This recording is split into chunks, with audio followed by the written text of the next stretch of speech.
Peggy 12.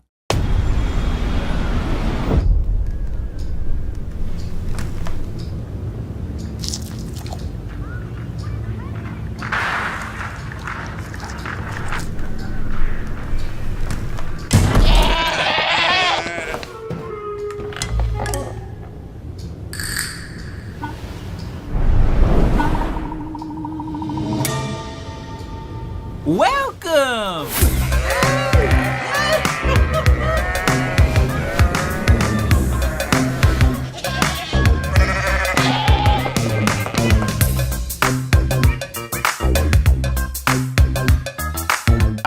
Konnichiwa, Xbox no Phil des.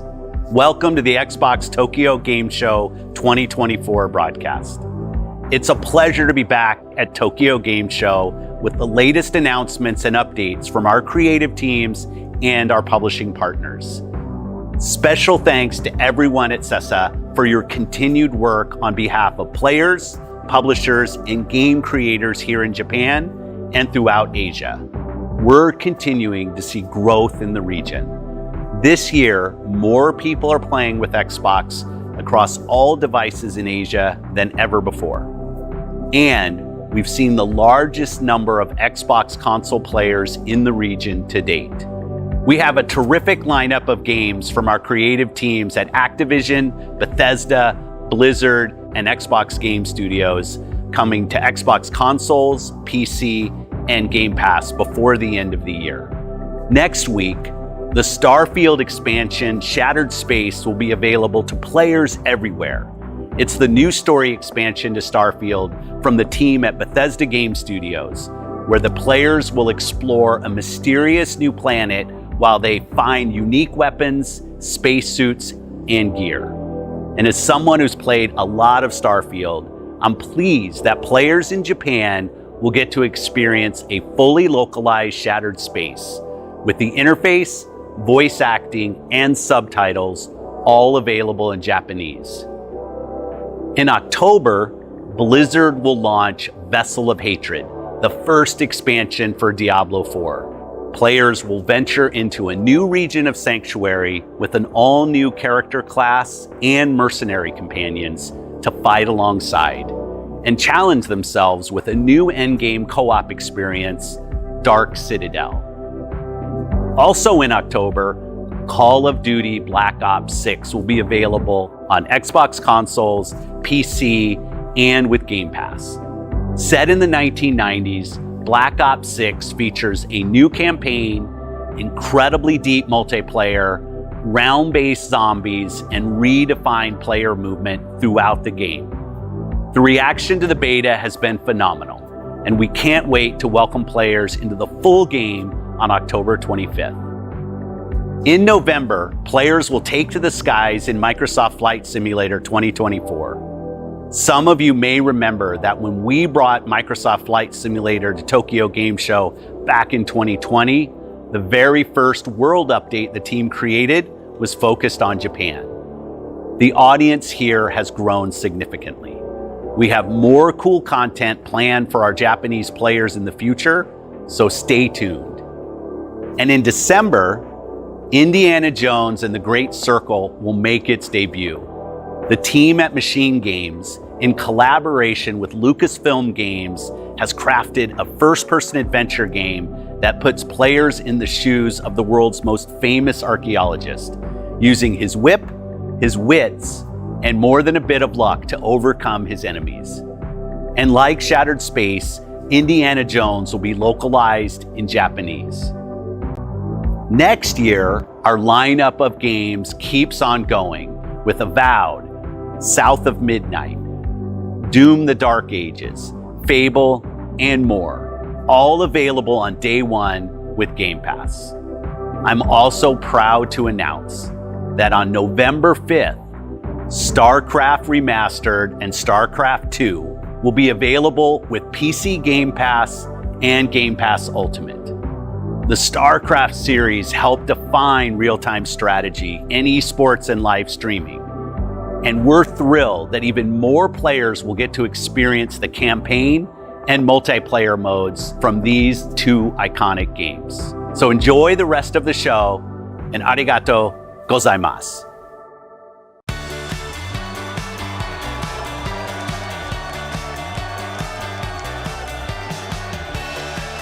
Welcome to IGN Live. Earlier today, we got a brand new Xbox game showcase from Phil Spencer and his team, featuring a ton of reveals and surprises. There's a lot to talk about. Who better to talk about the present and future of Xbox than the Ryan Xbox McCaffrey himself? They want to hear from you, my friend, not me. Phil Spencer, thank you and welcome to IGN Live. Thanks, Ryan. Thanks, everybody.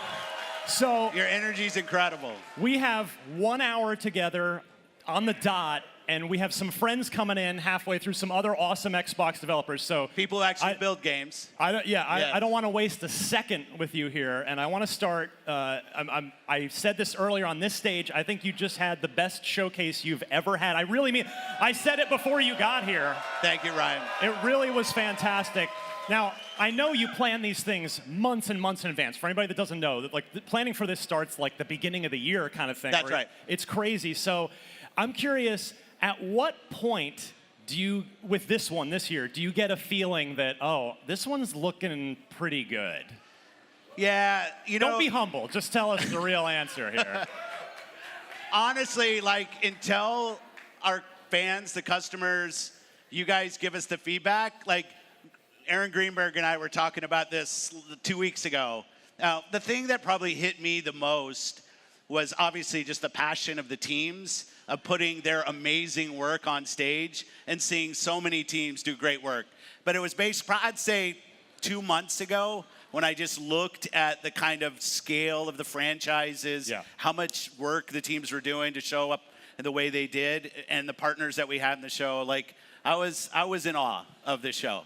There's a couple games I want to ask you about specifically before we'll talk about some other stuff too, but the one that I said, right, for me, of all the great stuff from today, stole the show for me was something I wasn't expecting to see today again, which was Perfect Dark. I knew you were going to say that. Perfect Dark. Yeah. A first-person spy espionage, some parkour, a little Mirror's Edge in there, which I love. All playable, all in-game. Yeah. And that game's been cooking for a long time. It has. That we've followed. The partners at Crystal have been doing amazing work there. Yeah, Crystal was brought in to help it keep going. So what has it been like for you to kind of follow the very long trajectory of that game from, it started with Daryl Gallagher starting a studio. And just now, down the street. Yeah, and now we're finally here. So how has it been kind of getting to this point with Perfect Dark? Yeah, in parallel, building a studio while you're building a game, and something that Perfect Dark back to N64 and obviously us with PDZ on 360, there's just such anticipation for that game, and I really appreciate everybody's patience, because we've been talking about this for a long time, and my team can verify this. when I saw it, I said, this is the one that Ryan's going to love. Because we know his love for Spy. And I said, this is the one. And just so proud of the team. And it really just came together so well. And, I mean, a cool little story. Daryl had our other studio heads down at the studio just yesterday and walked through that same section in-game to show them, like, this is a game being played. And I love seeing our community of creators coming together that way. Well, another, the one more thing, which we were all hoping for and got, was a new Gears of War game, but it wasn't.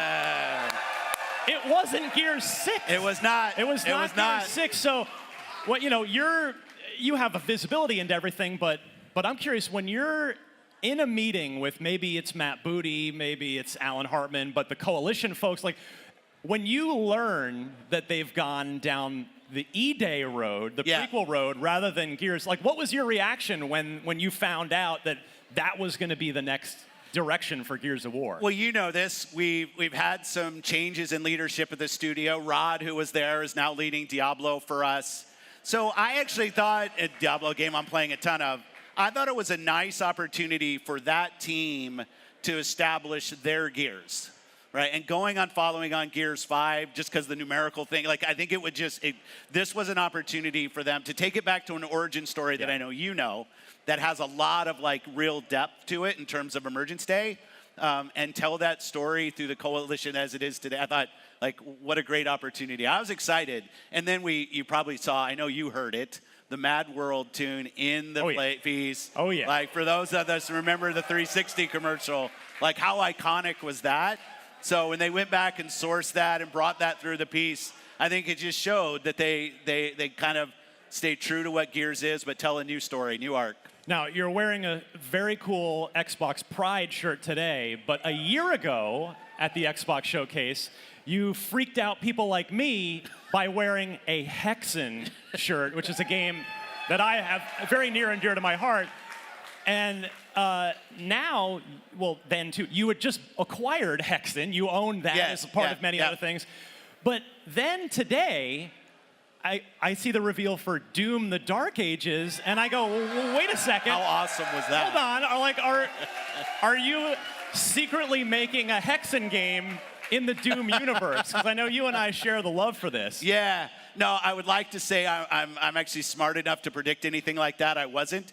But definitely, if you look at Doom: Dark Ages, and thanks to Marty and the team, they let me introduce that. Right, so I got to come out, and, like, I was going through all my old school stories. For those as old as me who remember, it's Doom 1 on a floppy my only PC that could run it was my PC at Microsoft, so I would sneak in at night, put it in so I could play. So the opportunity to stand there and get to announce a Doom, and then Doom: Dark Ages, which definitely has some Hexen in it, and I just thought, Hugo and the team, fantastic work. I'm so proud.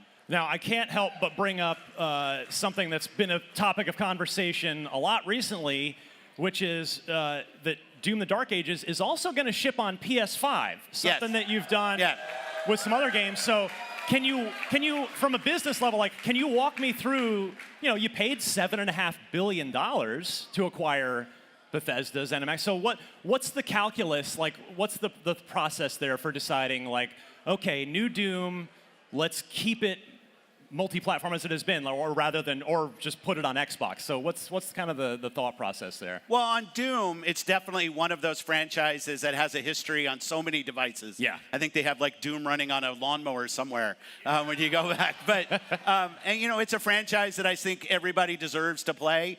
I'm really proud of what the team, and to be honest, like, I was in a meeting with Marty and the team a couple of years ago, and I asked Marty what he wanted to do. And he said he wanted to ship it on all platforms. I said, let's go do that. Like, it was as simple as that.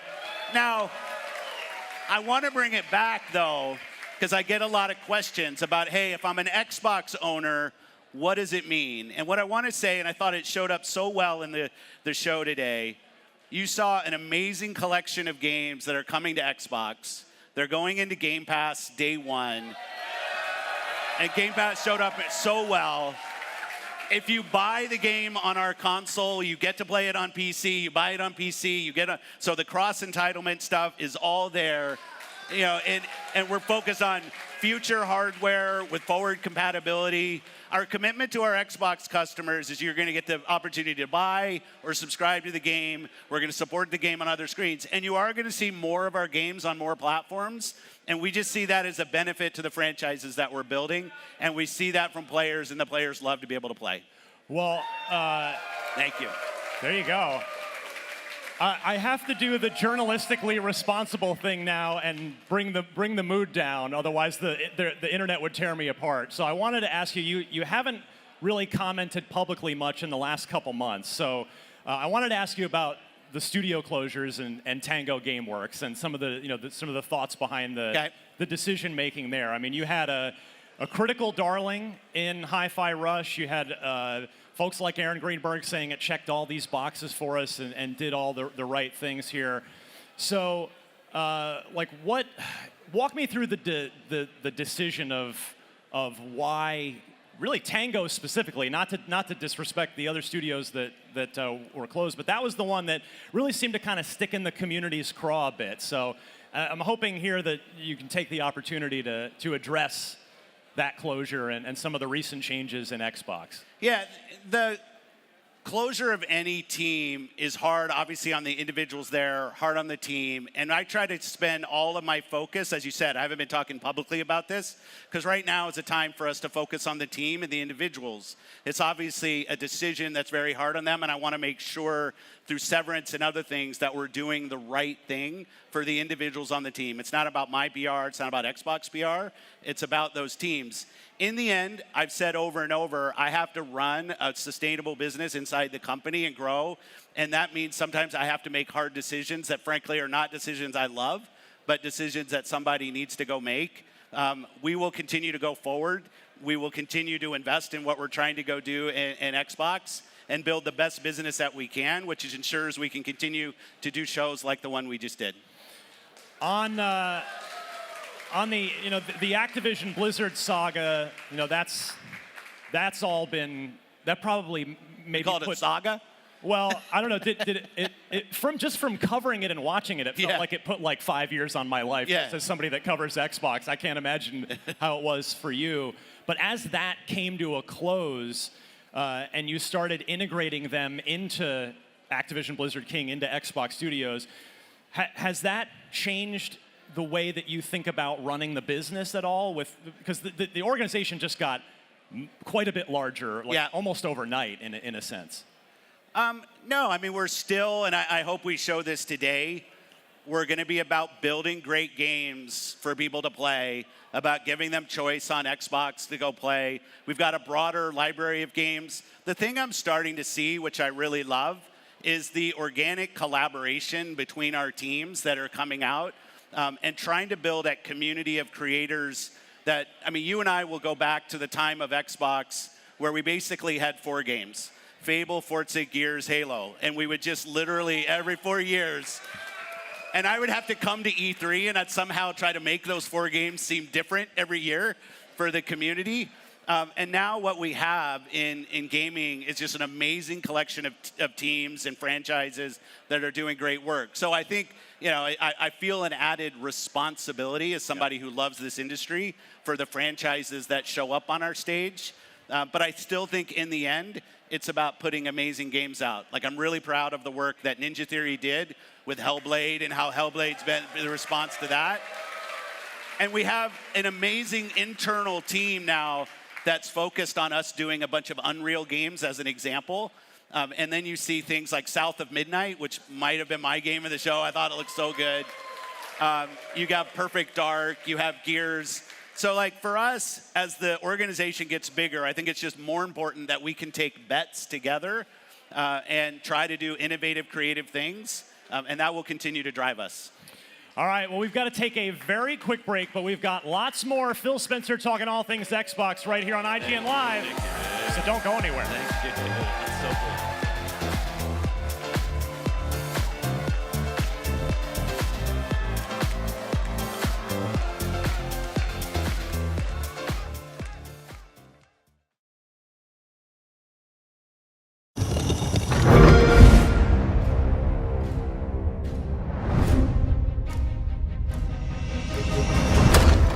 Are you sure you want to investigate this, Indy? I can't let this go. It could be the best kept secret in history. What are you going to do, Indiana? These artifacts have a deep connection to something in the past. Boss believes they hold a kind of power.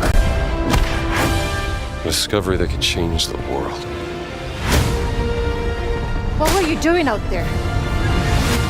Fresh air! We have to find the stones, Gina. Or they will. If you were to draw a line through these ancient sites around the globe, you'd get a perfectly aligned circle. The Great Circle. Exactly. I intercepted the Morse code coming from the Himalayas. Our boss is sending all of his men.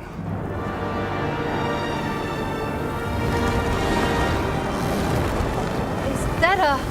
Battleship? Yep. Let's get a closer look.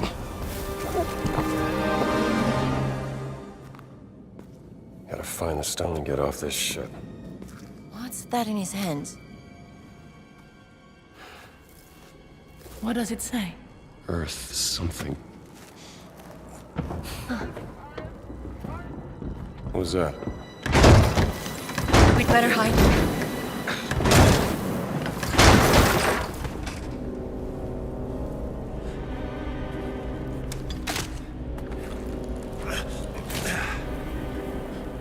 Hey, tu!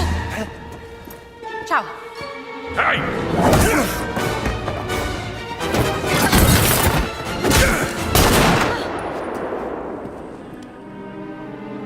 Hands behind your head.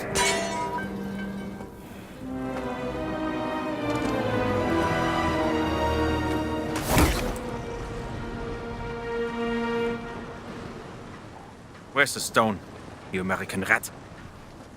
What stone? Have you ever heard of Höhenangst? Fear of heights? Yes!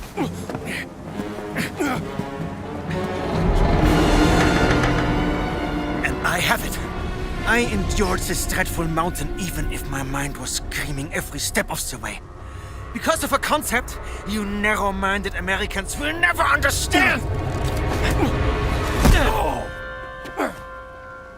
Devotion. Total and absolute devotion to the fatherland. You have no purpose. What you have is your stupid American cartoons. Choo-choo, choo-choo. Ha ha ha ha. You laugh and dance, celebrating your own idiocy and drinking the piss you call beer. I will walk through fire for the devoted men of the Reich. Give me that stone. Now! Can't give you what I don't have. I shall search your corpse to make sure! Wait! Please wait. Give me the stone. Gina.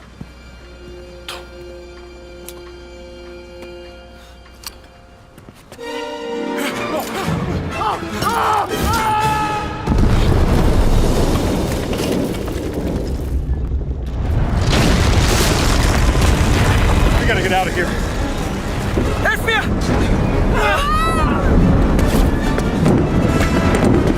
The stone! The stone! Gina! Haltet sie auf! Erschießt sie!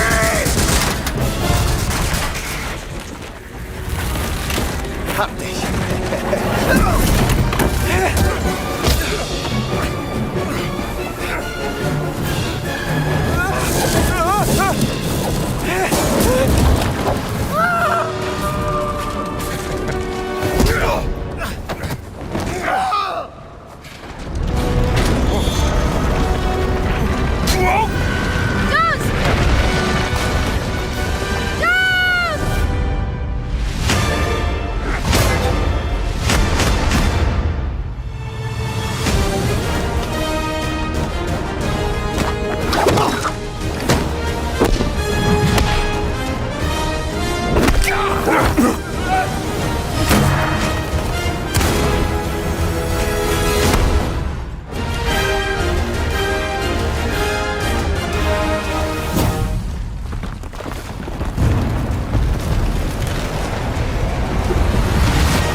Play it day one with Game Pass. Oh my goodness! What did we think of that? I mean, I thought it looked phenomenal, and the fact that again, like I own all consoles, so I'm not, what is it? I'm console agnostic. Is that the right term that I'm using? You do not worship any console god. Well, yeah, no. But hey, I mean, I'm on Beyond, which is a PlayStation focused podcast, and I gotta say, I was pretty happy to see that it's coming out next year on PS5. But of course, Xbox fans out there, you're gonna be getting it later on this year, I do believe, December 9th, 2024. Kat, what's your takeaway on Indy? I mean, my takeaway is, when is it coming on a Nintendo Switch? If we're going to put it on PlayStation. The time is now. Put Indy on there. But I think that is one of the most impressive looking games of the show. Troy Baker does a killer Indiana Jones. Yeah.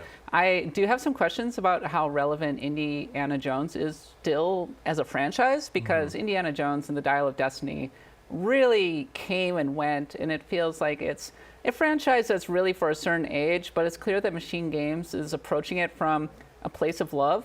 I will say that it will never top Fate of Atlantis, which is forever and always the best Indiana Jones game ever made. That's what I keep hearing. Matt, what's your, I guess, takeaway from this particular game? And also, like, do you have like are you an indie guy? I like the indie movies. I don't know if I'm an indie guy, but I don't know what that means. Like, I don't own a hat or a You don't own a fedora? I don't own a Do you own any leather jackets? I don't own or leather whips? jackets. I don't know if that's like an aesthetic for me, so I don't know if I can call myself Matt, an indie guy. Are you a Raiders of the Lost Ark person, a Last Crusade person, or are you more of a Temple of Doom hipster? I'm a Raiders of the Lost Ark. I like the first movie the best, I think, and then Last Crusade is the second best, and I don't really like talking about Temple of Doom. I think that one's kind of a weird And then one. nothing much happened And then after nothing that. much happened after Weren't that. you running from a boulder the other day? Yeah, that was just no, because I'm not an indie guy. Oh, I'm right. not- Sorry. Yeah. It was a rock. No, to answer the question though, I think it looks great, and I'm super excited. I'm gonna be playing it on December 9th because, like you, I own all the consoles. Yeah. Yeah. So. Okay, I have a. It's not a hot take, but I think I will wait to play it on PlayStation 5. Hear me out, Phil Spencer. I know you're watching. I have an Xbox Series X. I have Game Pass till like 2026. But I just PlayStation 5 is like is where everything I have is. My games, my screenshots, like trophies. Like, I know we have achievements and stuff, but I think I'm gonna wait to play it. I mean, like, maybe I'll check it out because I have Game Pass, but like, I don't know. I think the whole console wars, it's not real. But like, PlayStation 5 is kind of like where I play everything, and I don't want to have to like switch over to Xbox, which I know is like kind of like what they don't want because they're making these games for Xbox and Steam and PC, and I appreciate that. But I really do think it would be so fun for all my PS friends to see that I'm playing Indiana Jones and the Great Circle. Yes, and I want to speak. I want to speak to that. I would love for us to speak to that. So, like, I mean, this initiative that Xbox is doing, where they're going to be releasing, and they have been releasing certain titles on the PlayStation 5. Obviously, this means more people can enjoy these games. Kat, why in particular, though, do you think that they chose such, I guess, like a AAA title like this to release this on PS5? I think that they're pivoting their strategy. They've been kind of all over the map on whether a game is going to be an exclusive or not an exclusive, and it seems that they've landed on everything being available on all consoles, but maybe they want to split the difference with a timed exclusive strategy. So that's why I think it's pretty notable that Indiana Jones is coming out in spring on PS5, so that they can privilege kind of the in-house consoles first. Personally, I will be playing it on PC, but that's just my preference. I hope it runs well on Steam Deck. Honestly, it could be really cool on it. Okay, yeah, and I'm gonna call you out, Jeffrey. Huh? I'm gonna call you out. I don't really believe that you're gonna wait till spring to play this game. You know why? Because I'm actually hoping it's on the Nintendo Switch Yeah, successor. let's go. Look, you don't need it on Steam Deck because Indiana Switch Jones 2 should be the launch game for Switch 2.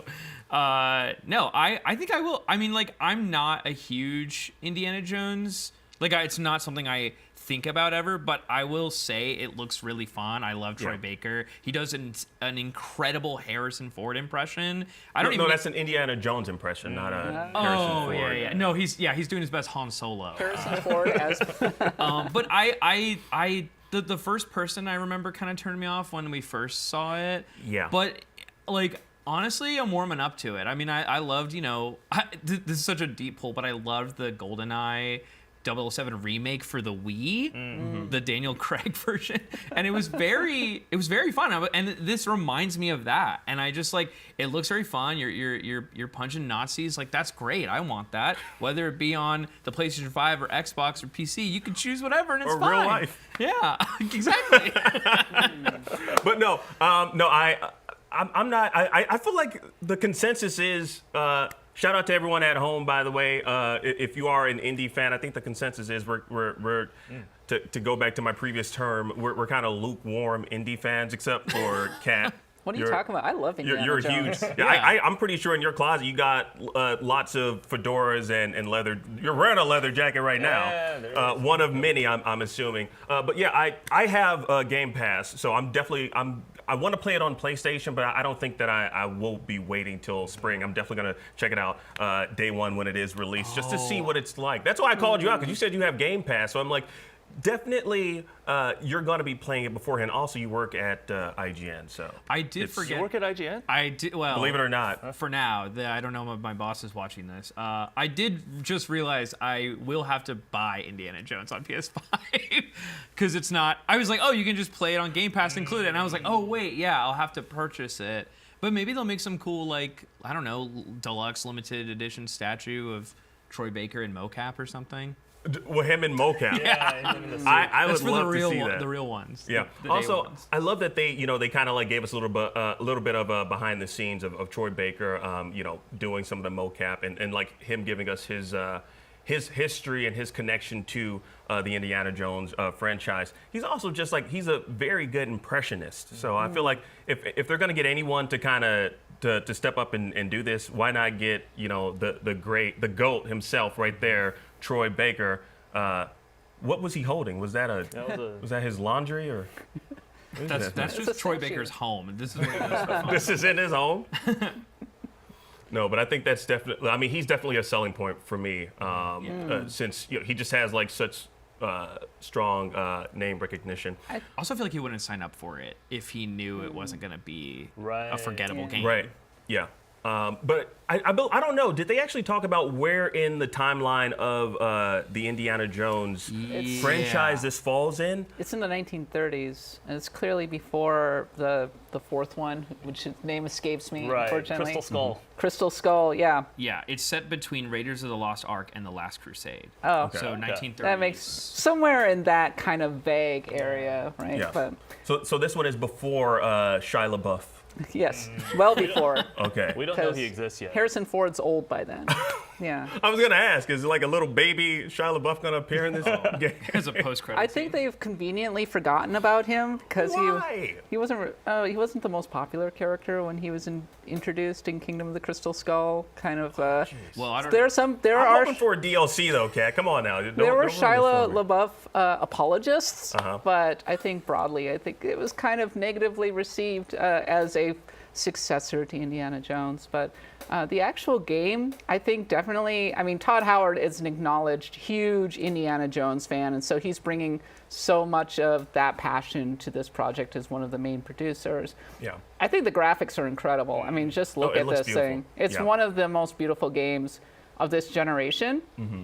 And we've had relatively few graphics showcases this generation. When they've come out, they've really stood out, but by and large, this has been kind of a tough generation for that. So I'm really glad to have a kind of a showcase game coming out this fall. Yeah, and it was mentioned earlier, we touched on it very briefly, the gameplay. It's first person, but there is instances where you're taken out of that, and it gets to becomes a third person perspective. I believe that's when you're climbing. Mm-hmm. Yeah. Platforming. I still don't understand the logic of that particular section. I don't mind climbing in first person. I think platforming in first person is really hard. See Turok Dinosaur Hunter. So we don't want another one of those, is what you're saying. Yeah, pretty much. I don't know a lot about mods, but could people mod the PC version to make it all third person? Oh, definitely. Oh yeah, haven't you? In fact, I'm sure that's going to be one of the first mods. All right, I take it back. I'm not playing it on PlayStation 5. I'm playing it on PC. On PC, yeah, for all the mods. I mean, yeah, they did that with Cyberpunk 2077. Oh yeah, that's right. It looked very. It was very janky. Very janky. Yeah. The question that I have is how will it compare to Tomb Raider and Uncharted? Because those two franchises really took the kind of the mantle of the Indiana Jones game, the next gen Indiana Jones game. So to literally have an Indiana Jones game, it's naturally going to kind of beg comparisons to those two franchises. So I'm wondering how it's going to end up holding up. Yeah, and to that, I'm curious to know what you all think. Like, let's talk about like the relevancy of a game like this in this current day and age with games like Tomb Raider that exist, that have been doing it for several years. Do we think we really need this? Oh, sure. I mean, I think that if it's really, really good and Machine Games does an amazing job and shows a lot of love for the franchise, then it has a chance to stand out. I think Uncharted and Tomb Raider have always had more of their own vibes. Tomb Raider is very British, actually, and Uncharted, I think, has more of that, Naughty Dog, modern day edge. But Indiana Jones was always a love letter to 1930s adventure movies. And when it's at its absolute best, it has that kind of hazy nostalgia that I think can work really, really well as Indy punches Nazis. I just wondering, is that kind of nostalgia still relevant to today's audience? Because obviously they didn't grow up in the 1930s watching those kinds of movies. Right, exactly. That's why, I'm wondering, that's why I talk about the relevancy, because I feel like obviously it has name recognition because it's Indiana Jones, but you can't you can't bank on that being the selling point for the overall audience. Again, 3 out of 4 of us are lukewarm. That's going to be the word of the day. You're using that word very I'm loose. using that warm word. That lukewarm. Lukewarm. Yeah, lukewarm. I'm using it a lot. Well, I often. for one am warm on this. I also want to upgrade my position. I am also warm on this. You're warm on this now? On this. I'm not lukewarm. Just because I'm not an indie guy with fedoras doesn't mean I can't be warm on Indiana Jones and the Great Circle. Jeez, I thought you were the god. You should be lukewarm like us, because we're Star Wars fans, and Han Solo. You get the reference here? No, I'm warm. Okay, I'm warm. All right. Jeffrey, you're not changing your mind on this, are you? It's funny because I think that Indiana Jones and the Great Circle is still just the funniest title ever. Dial of Destiny. That's kind of almost the same thing. It's it was Dial of Destiny was kind of a time machine. They go back in time, and.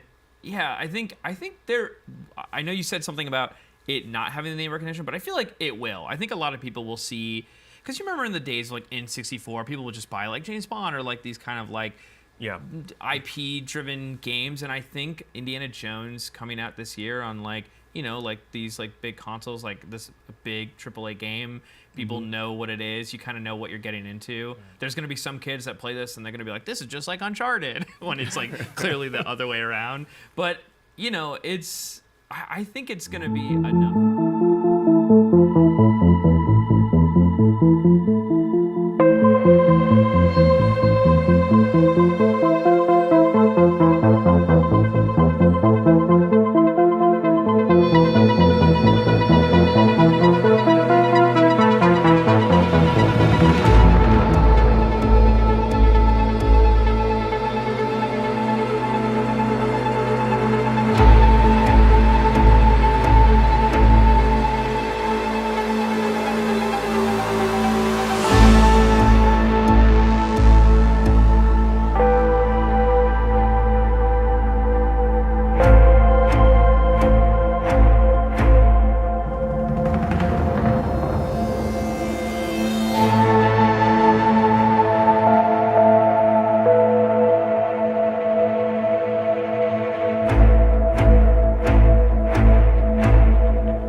I keep coming back to this page.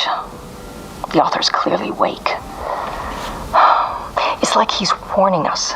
But about what? I mean, what does it mean? There was a crack in the lake house. The Marmots had let the lake in. This is Agent Kieran Estevez responding to an AWE alert in the vicinity. I need to speak with the Marmons. But the water could not flow. I became trapped, stagnant. The pressure kept building, looking for release.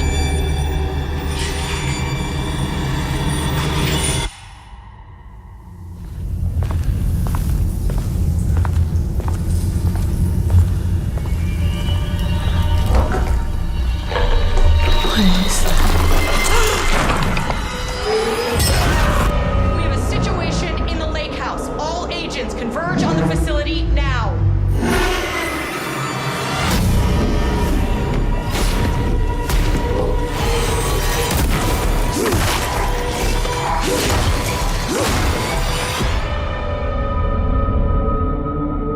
I'm outside, in a forest. Not here, not here, not here. Find out how Remedy is bringing a darker tone and horror elements to Alan Wake 2's second expansion, The Lake House, exclusively on Xbox Wire.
Mindfire is a unique shooter that removes light from the equation. Find out how the project came to be exclusively on Xbox Wire.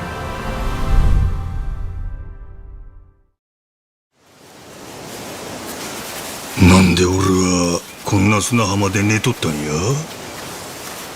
思い出せへん。いや、そもそもの話、俺は誰や？ノアのおかげで命拾いした。おじさんが記憶取り戻すまででいいからさ、俺も島の外連れてってよ。父ちゃんには内緒で。海賊ごっこちゅうことか？悪くない響きやの。記憶喪失で目覚ましてたったの2日、俺は海賊の船長になって海に漕ぎ出した。あいつらなんなん？コスプレかいな。マッドランティスってとこから来てんだよ。ギャングとかマフィアのたまり場の島。こっちも行くで。折りかじいっぱい。行く手に待ち受ける数々の冒険はお宝をめぐる戦争になっていくわけや。ブライスなき今、マッドランティスはいくつかの犯罪組織で運営されてるよ。そのうち一番でかいのがクイーン・ミシェルってバーサの組織だ。よく来たね、キャプテン真島に五郎丸の皆さん。マッドランティスにはカジノも女の店もあるが、パイレーツコルシアムに一番金が動く。海賊王レイモンド・ローだ。見事なデビュー戦だったな、船長。やっと会えたな、兄弟。兄弟はやめ言うてろや。この先ずっと記憶喪失のままでいいのか？ヤクザの大幹部だったんだろ。記憶戻らんかったらこのまま海賊家業続けんのもありか。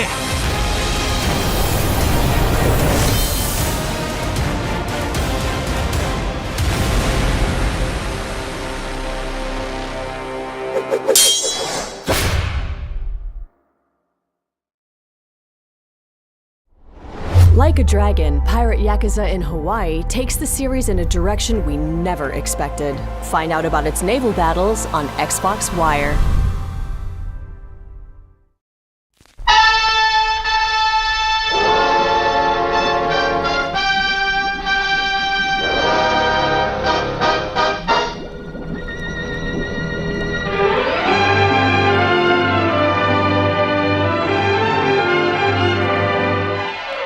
A clue, a lead.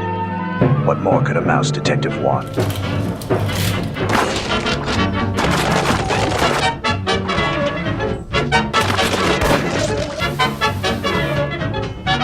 Eureka! This is a real mouse changer.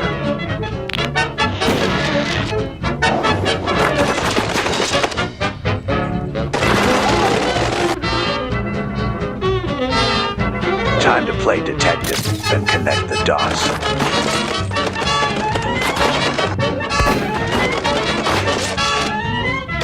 Looks like we just hit the jackpot.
Dive into uncharted waters in Subnautica 2. Adventure alone or with friends as you try to survive on an all-new mysterious alien planet. Learn more exclusively on Xbox Wire.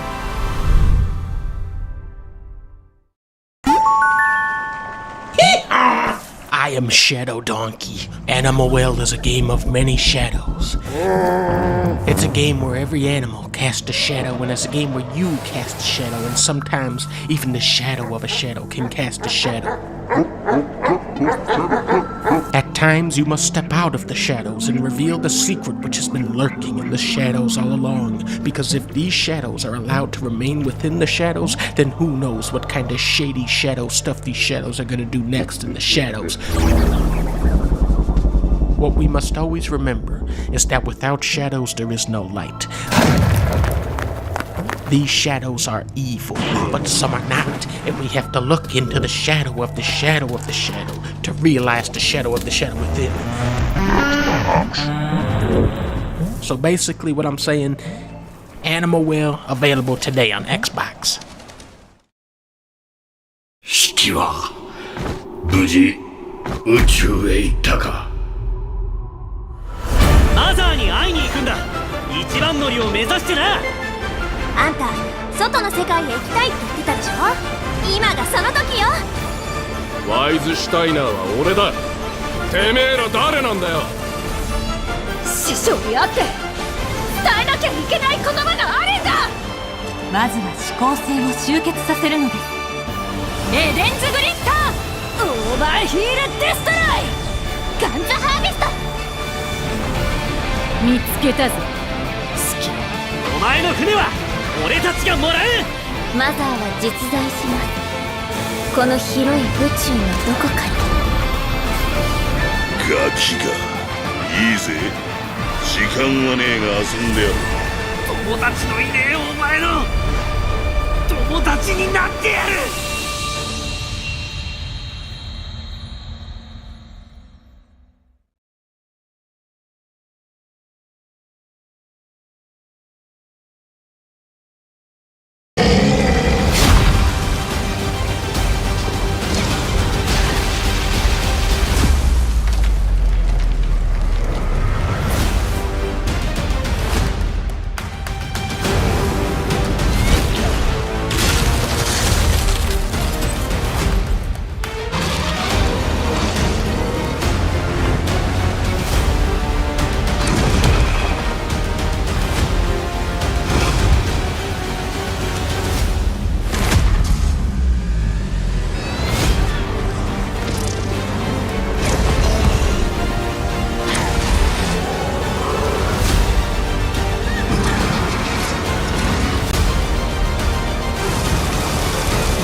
I have seen the gods shatter into gilded mist.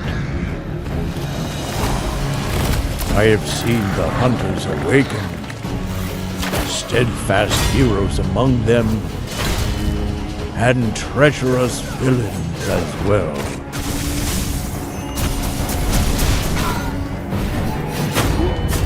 I have seen the thrones brought low, faiths torn asunder, and all that still live before the end. They mourn and struggle in anguish and despair.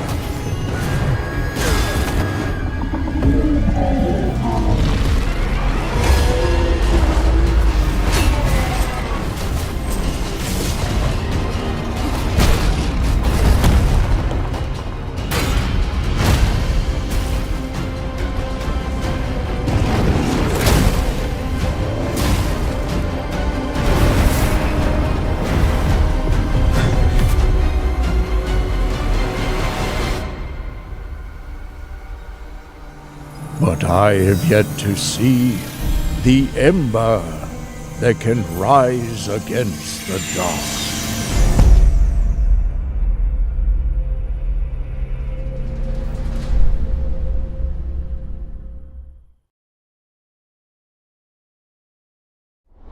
Mistfall Hunter crosses Souls-like and extraction games to make for something brand new. Find out more exclusively on Xbox Wire.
What did you see? Okay, never mind, we're coming.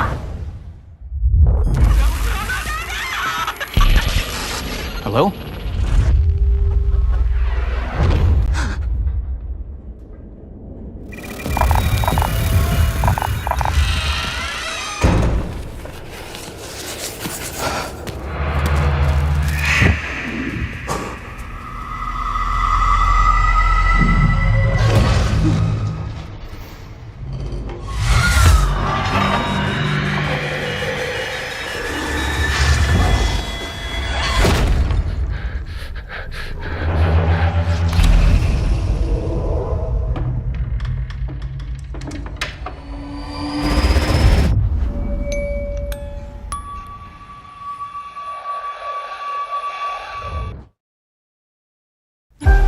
My dearest child, this island offers everything you may need in your precious life. Vast forests, roaring rivers, and mountains of rock and ice. You are old enough now to know that for every bit of goodness in this world, an opposing force exists. In the heat of the earth resides a darkness you cannot fathom. Demons as old as time, my child. Do not doubt, even a light like yours can be tempted by the dark. You must always choose good. And that I know you will.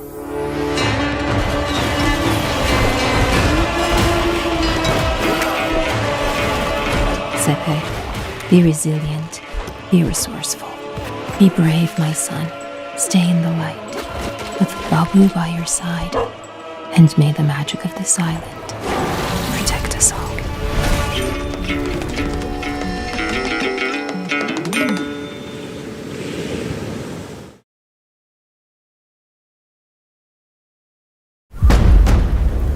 The Ming Dynasty is dead. Although I swore to protect it, I failed. Now I walk the path of blood until my mission is fulfilled. I will not rest until all traitors are silenced and our stolen kingdom returned.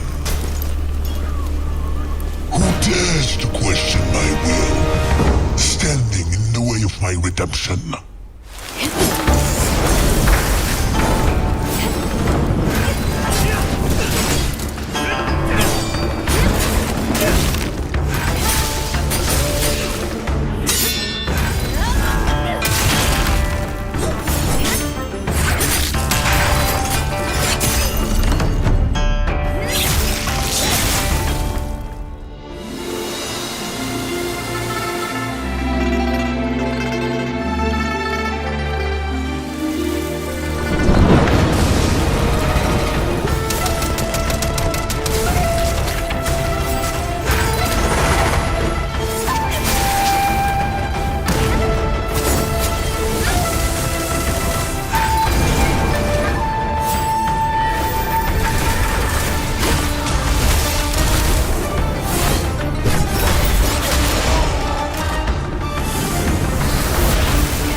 This place was always dangerous. And weird. Policy and procedure used to keep us in control. But now, we need a new approach.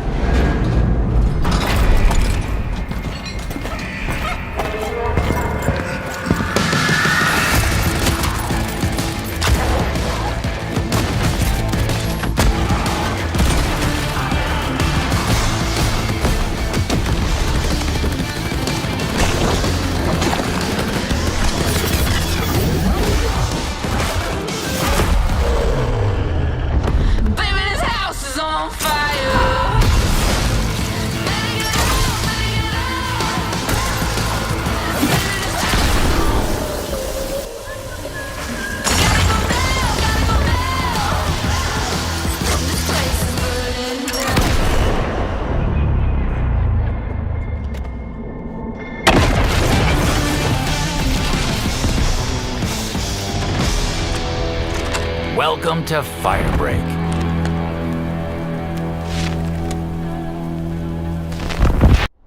Learn how Remedy went about designing its first ever multiplayer game, exclusively on Xbox Wire.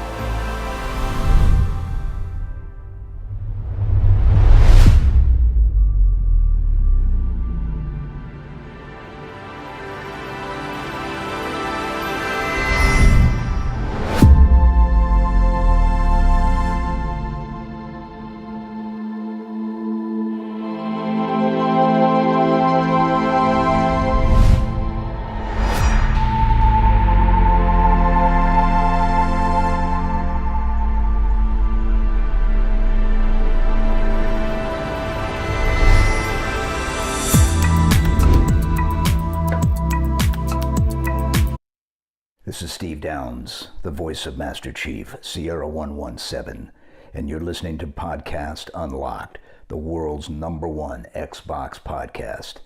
Now, finish this fight. Master Chief, out.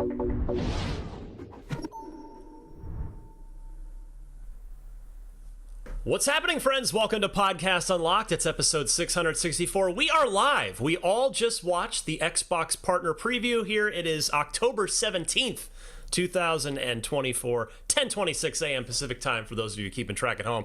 I'm Ryan McCaffrey, joining you as always alongside my Xbox friends at IGN, Stella Chung and Destin Legary. And they are in the studio in LA. I'm at home here in San Francisco. Guys, I want to start with the last game. There was a one more thing, and it was fantastic. That game is FBC Firebreak. FBC, if you're curious, Federal Bureau of Control, if you've played Control, which was, by the way, IGN's 2019 Game of the Year. This is the Control multiplayer game, formerly known as Project Condor, that we'd heard about for a while through investor updates from Remedy calls as they share their financials. Now we know what the actual game is, and it is a 3-player first-person shooter session-based co-op. Stella, you're our multiplayer guru around here. I want to get your first immediate reactions to FBC Firebreak. Well, I expletive am very excited for this. So it looks really good. I have been looking for a game like this because, I mean, we loved Back 4 Blood. That was something that I could play over and over again. But then, you know, after a certain amount of time, you do get kind of tired of that experience. This looks like it's a mix of horror and action and thriller, and I'm like super into that right now. I'm actually on like a big horror movie kick. I don't know why. I've never been into that. It is spooky season. It's October. It is, but like I've never been into them before. So now I'm like, okay, maybe since I'm feeling a little bit more brave, maybe I can go in and play Control for the first time. And then this comes out and I'm like, oh yeah, no, absolutely. I can't wait to play this. I think it's so cool. And I imagine there's a bunch of Easter eggs and environmental world building in this as well, which I absolutely love in multiplayer games because it gives you something else to look for while you're also fighting for your lives. Also, the movement in this looks really, really good. There's that one tool where you can kind of bounce off the ground, but you can also like punch enemies with it, which is great. So there's that one weapon that I really want to know more about. Yeah, no, I'm really excited for this. This is one of the first like multiplayer games that I've been like, yeah, okay, I want to see more. Yeah, I got a little. I want to get Destin's take here in a second, but this is not like there will be progression elements in this, but it's not a live service thing. It is session based, meaning you can just jump in with your friends, play the 20-minute or so rounds. Do 1, 2, 3 of those. Just play for a little while, and you don't. It's not. This game is not like trying to be your second job. Like it is. It is more of a throwback, kind of Left 4 Dead style. Deep Rock Galactic, I'm told, is this. It was also a big inspiration for this as well. So I got a little intel on this one ahead of time. Destin, what were your thoughts on this? Yeah, so I knew nothing about this going into the preview. My first reaction to it is this gameplay looks frickin' cool. Like, I'm into it. I didn't play a lot of Control, didn't play a lot of Alan Wake 2 yet, or any of the other Remedy projects recently. Destin, you're fired. Why are That's you fine. here? What? That's fine. But this is the kind of game that has more of a mass appeal, in my opinion, that will get people to play those other titles from them. So it will have a ripple effect. It oozes cool, and people like cool stuff. So then they get to check out the other Remedy products that they haven't had time to because they're a dad with 2 kids, Ryan. Anyway, they did say, I'm parsing through the Xbox Wire interview as quick as I can, and one of the quotes out of there was, I would not describe it as a games as a service, but yes, post-launch, we will be releasing a steady supply of new content for players to get excited about, keep the game fresh, engage with the community, and give a reason to come back. So there is going to be a ton of stuff that you can earn in the game based on the snippets that I've read so far, and I think this is definitely the highlight of the show, and I'm really excited to play it. Mm-hmm. Very interesting that Remedy bookended this thing. It started with the Alan Wake 2 DLC, the Lake House, pardon me, which we'll talk about in a minute. I want to stay on Firebreak for a few more minutes. I will say that if I were to nitpick anything, it would be the name, FBC Firebreak. I worry that might confuse the heck out of people. Like, what?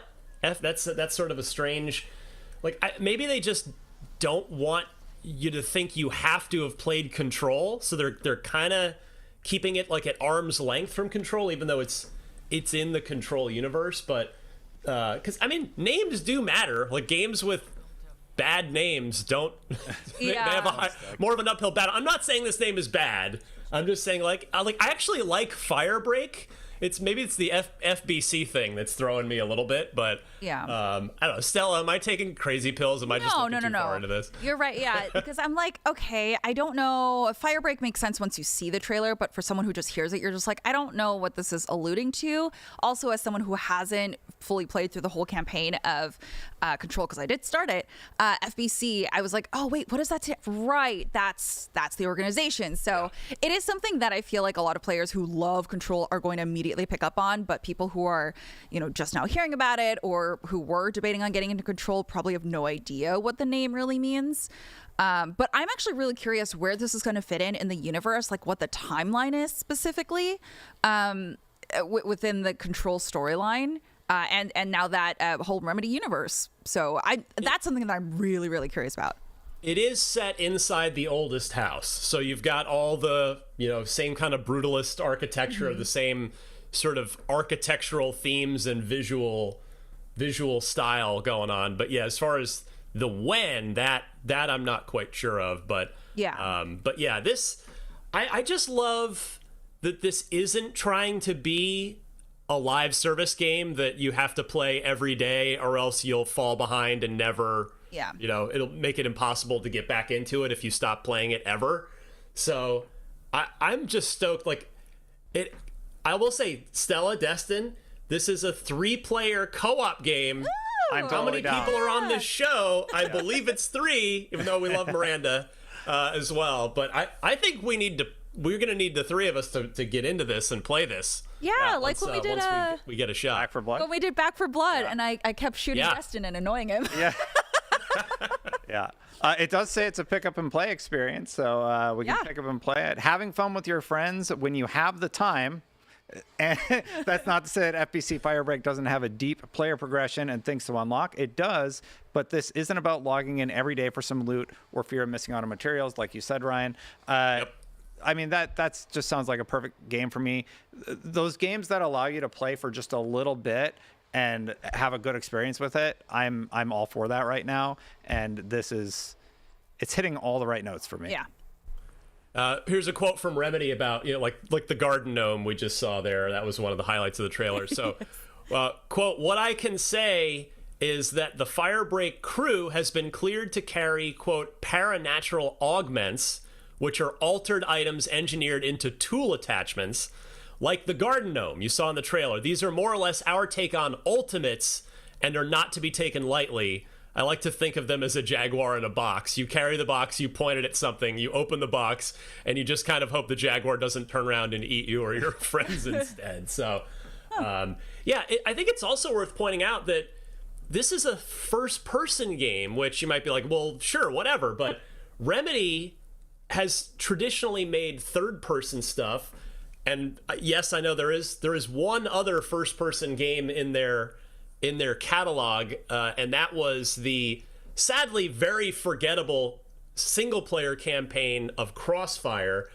But they were just kind of doing that as like a contract for hire thing, basically. Like, that wasn't their game. That was an existing Crossfire was an existing thing. So FBC Firebreak is their game, is Remedy's own thing, and just like Stella, how as our guru here, how did that first person movement look to you just in the trailer? Great.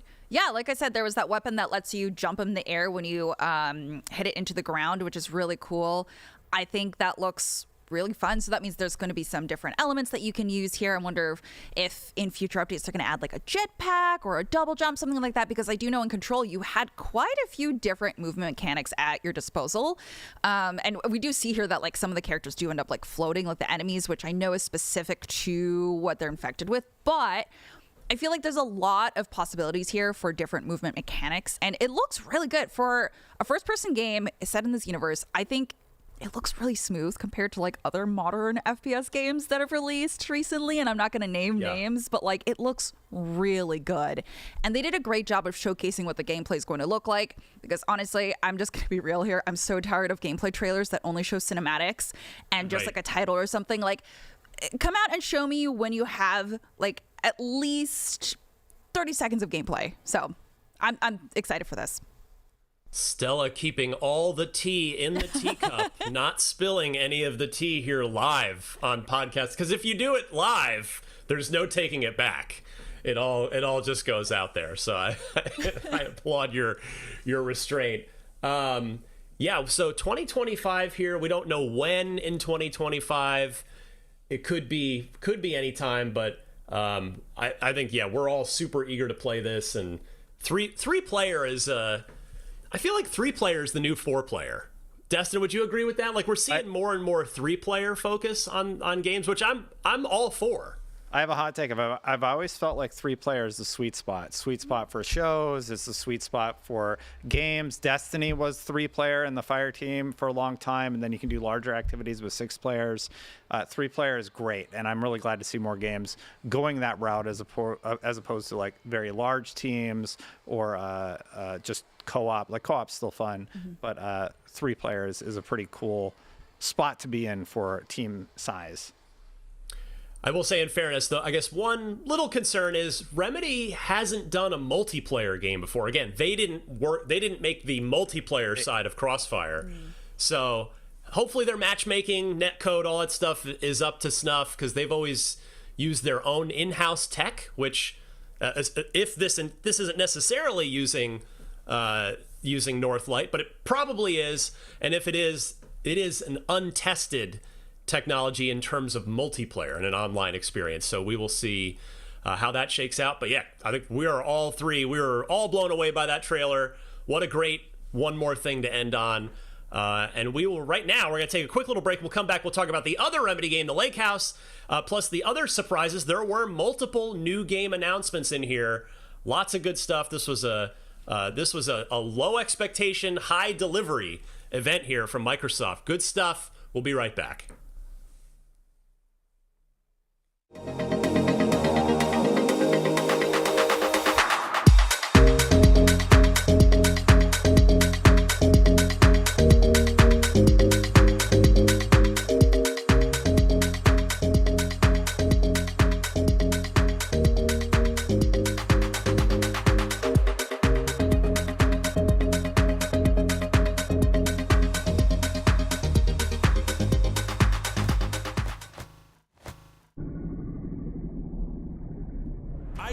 the most thorough, easy to use, and high-tech maps out there. Period. And by high-tech, we mean it. We've recently added features like personal notes that save to your IGN account, and anything you check off on a map is tracked in the guide as well. It's the perfect system to get to 100%. IGN maps load faster with more markers than ever and are built for your phone as your constant companion to the biggest games. So start checking off markers for the game you are playing for free at IGN Maps today.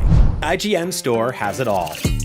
From clothes and collectibles to vinyl records, accessories, model kits, and action figures from the biggest and best franchises like The Legend of Zelda, Star Wars, Fallout, Dungeons & Dragons, and more. Whatever your pop culture passion, you're guaranteed to find something you love. There are new and exciting products hitting the store every week, like the Wasteland-ready Fallout Vault 33 hoodie, which pairs perfectly with the working wearable Pip-Boy. Plus, high-quality IGN Store exclusives like the powerful and spicy Star Wars Darkside Hot Sauce by Truff. We've even got merchandise for you to rock while tuning in to the IGN shows and podcasts you love. Or cap off a long day by relaxing to the soundtracks of your favorite video games, like Cyberpunk and The Last of Us. And the best part? You don't even need to leave the house to go there. Just head to store.ign.com and start shopping today. The IGN Store. You deserve it.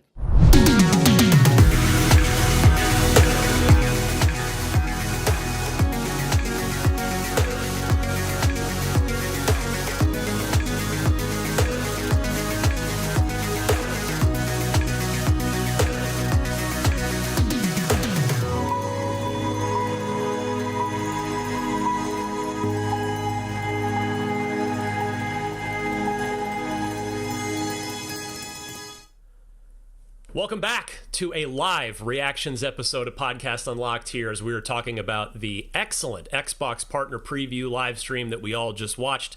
I want to circle back to the beginning of the live stream, and then we're going to go back to the end. We're just running back and forth between the bookends of this thing. Let's talk Alan Wake 2 DLC for a second. The Lake House. Stella, leaning into the horror side of things here pretty heavily from the looks of this trailer. Yeah. No, thank you. We didn't need that jump scare in the middle of the trailer. That was really rude. No, it was not. Thank God the studio was very brightly lit. I did not appreciate that, but I'm sure Alan Wake fans everywhere are like really happy about this. Like I said, I'm starting to get into the horror genre of movies because I don't have to control a character. So I don't know if I'm going to be playing this DLC. I still have not started Alan Wake because, again, it's been very scary. Like, our producer, Jobert, has told me that it's pretty spooky. You know, when I play it, I have all the lights off and you can hear little whispers in the woods. And I said, no, thank you. So, but it looks great. I always thought that Alan Wake looked amazing. I mean, the horror elements in this look very good, which is bad for me, but great for players. And Destin, I know you're our resident tech guru in terms of, you love the performance and the analysis and the next-gen side of things. This Alan Wake 2 continues to be one of the best-looking games we've seen on the Series X. Yeah, well, one of the things I noticed really early on was just how I appreciated how they designed it, how the character is integrated into the wall, and then they use like that effect to make it appear. I really like how they're going to utilize the designs in the world to surprise you or jump scare you with enemy reveals. The big thing with Alan Wake was the character face models and the faces in the game were just like ahead of their time, basically, in terms of what they were able to do with the fidelity of the world and within their engine. So if it even has a bit more of that this time around, I think people are going to be very happy with that aspect. But obviously the game looks really good. Yeah, the Northlight in-house technology that Remedy has always used in all their games, that's always been a strength of it. They've always done faces really, really well. You can go back, Quantum Break, like I'll bet it holds up pretty well, at least in the character faces department, even though it's an early Xbox One game. I played it recently. It does hold up very well. I was thinking about playing it because it's on Game Pass. Yeah. Is it worth checking out now? Like, do you think I should play through? I think so. Okay. I mean, a lot of people were thrown off by the sort of very stark contrast of you play for a while and then you watch like a a live action TV episode. Whereas Alan Wake really kind of just blends the two a lot more organically and seamlessly. But I liked Quantum Break. I think it was a little underrated, but anyway. I was playing it again, and I'm like, when did this come out again? 'Cause Okay. It looks so good by modern day standards. I think the internal resolution's a little low, but I mean, like, it looks great. So, yeah. Okay. But yeah, Remedy, clearly the star of this particular partner preview, starting the stream with Alan Wake 2's The Lake House DLC and ending it with a new game reveal, the multiplayer version of Control called FBC Firebreak, which looks awesome. Let's move now. We're going to go back to the end of the live stream.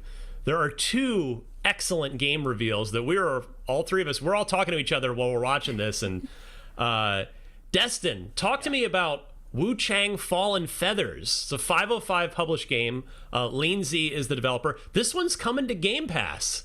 Yeah, so that was a big surprise about this reveal. This game is from Lean Z, another game developed out of China, being published by 505 Games. I'm really intrigued by the gameplay style. It's another Souls-like, really fast, rapid combat, and we saw another one of those games we'll probably talk about in a little bit.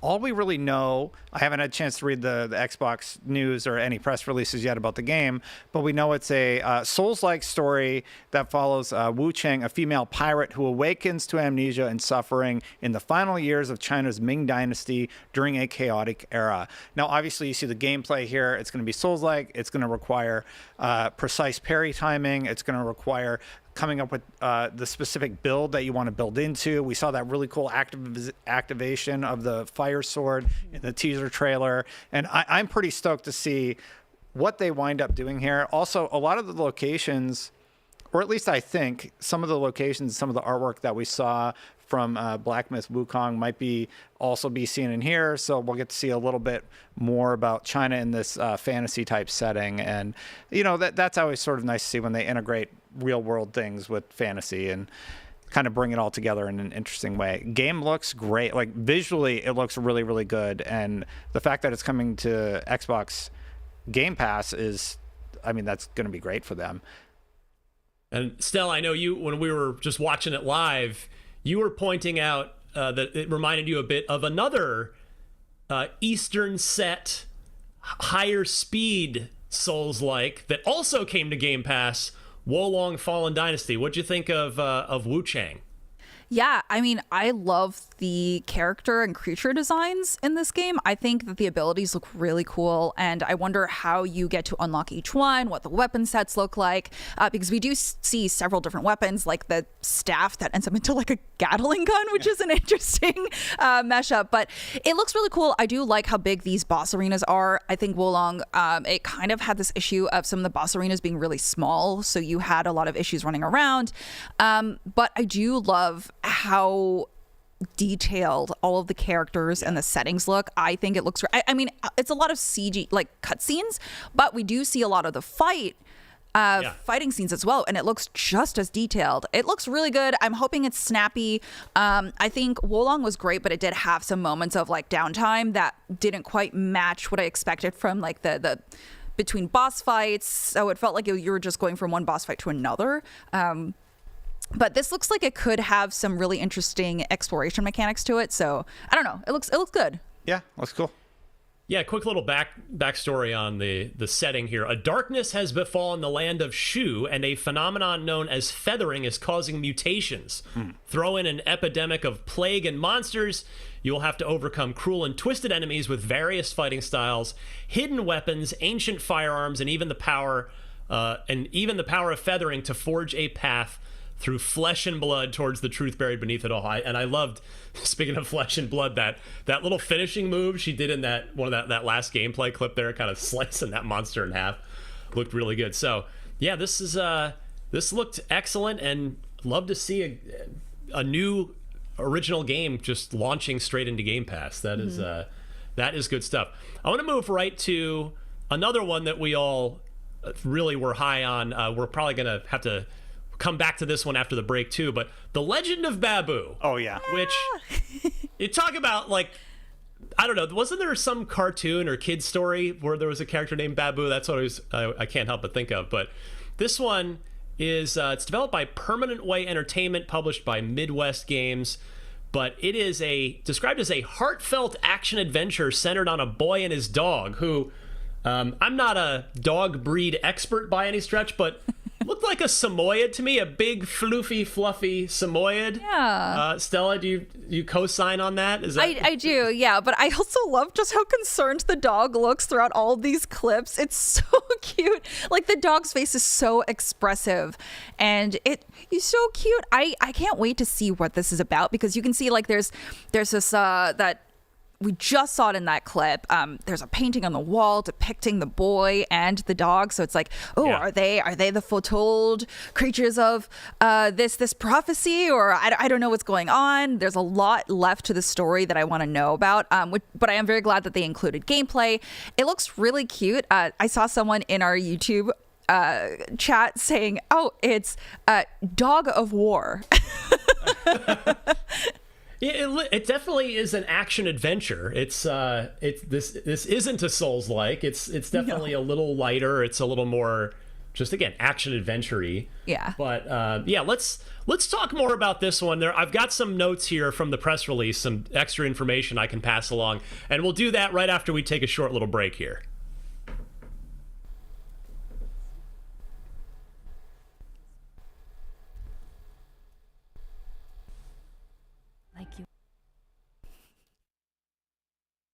The average Cinefix movie list features nearly 100 different films and approximately 25 minutes worth of wall-to-wall deep dive analysis. To simulate that pace for this 30-second ad, we're featuring 26 different films, and before you say it, no, that math does not check out. We're not math people, we're movie people. We can't even count down from 10 without ending up at, 96. Subscribe to IGN Movies and TV for more Cinefix movie lists. Bad at math, great at movies.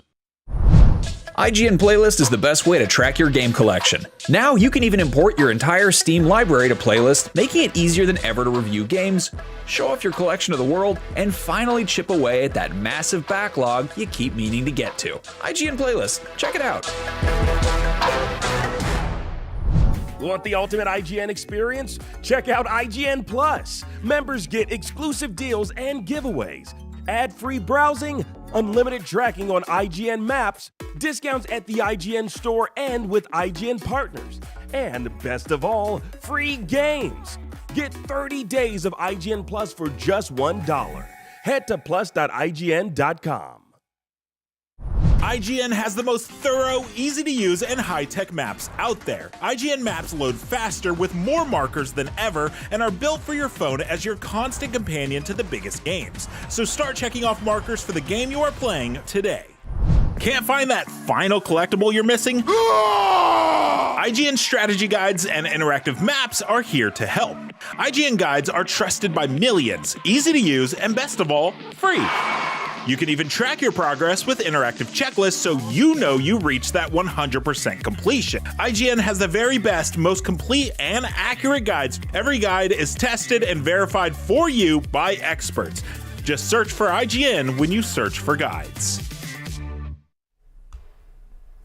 Welcome back to our live reactions episode of Podcast Unlocked, talking about the Xbox partner preview that just wrapped about, 20 minutes ago or so, not quite 30 minutes ago. And we were talking before the break about The Legend of Babu, so we wanted to come back and tell you a little bit more about that one. So, key features of The Legend of Babu, that maybe you picked up on some of this in the trailer. So, you've got Sepper and Babu, and I'm not sure... Okay, Babu's the dog. All right, I've got that covered now. So you are Sepper, or Sepehr. So Sepehr, I'm not quite sure how to pronounce it. I guess we'll figure that out later. But Babu is definitely the dog. So the game is named after the dog, which I already love. Already bonus points for this game. Both characters, both of you, have an RPG-inspired skill tree to power up offensive and defensive abilities in combat, along with unlocking skills. So can you pet the dog? Maybe, but can you level up the dog? Absolutely. You can also customize Babu with various outfits and ornaments earned throughout your journey to make the most loyal companion look his best.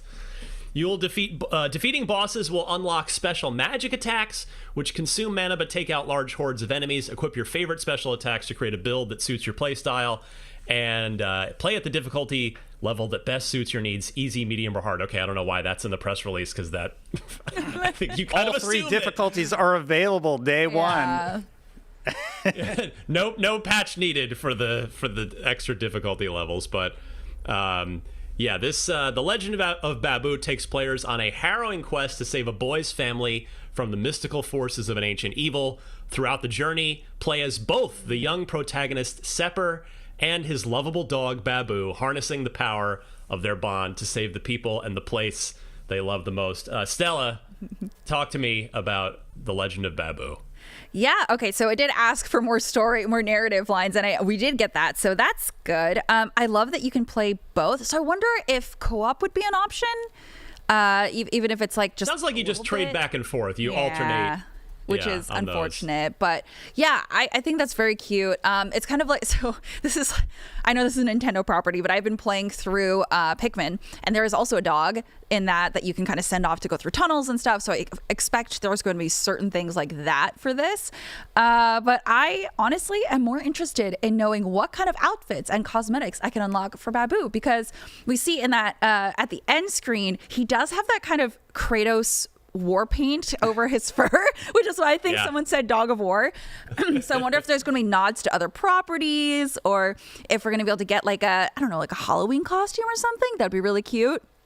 But also, I'm very curious about what the different skills are that you can unlock. If you can reset skills to try different skill trees, because I think that'd be really cool. I know Enshrouded does that, but that's kind of like an open world survival game, so it's a little bit more free.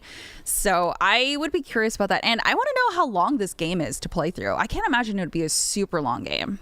Yeah, I was just thinking, like, it definitely looks, and I actually mean this as a compliment. Please, nobody interpret this as a negative. It looks like a AA game where it's not the crazy ultra Unreal Engine 5, like super crazy high production value, and like, but this looks like kind of something we would have seen back in the 360 days, and I mean that in a really good way, like that kind of not an 80-hour thing, to your point, Stella. Like it's nice looking, but not like top shelf production value. It's but with good mechanics. It's probably going to be a 15-20 hour thing, just purely as a guess based on my vibe from the trailer, but yeah, like, Destin, what do you think? Yeah, it's looking good. I did ask the internet what dog breed Babu was, and they said it's a fluffy boy. No, in all seriousness, is that an official AKC recognized breed? Yeah. No, it's a Chow Chow. In all seriousness, that's the name of the dog breed. Okay. Yes. I googled the images. So honestly, the dog sold the game. I know that's such a silly thing, but it's so cute, and I'm just more interested in the game and the world and everything else. The gameplay looks somewhat intriguing. I'm sort of intrigued by the story, but the dog really brought it home for me. And the fact that he's like also illustrated on the doorway. That's what I mean. I am curious about how that character ties back into everything for sure. Hard pivot now. Just, you couldn't pivot harder from an adorable dog. Stella, I need to go back to you here as our resident FPS expert. Blind Fire. The whole point of it is you're playing in the dark, but there's some cool, like, I still liked the artistic vibe here with the neon. Like, it's almost a little super hot-y in terms, like, visually speaking. Yeah.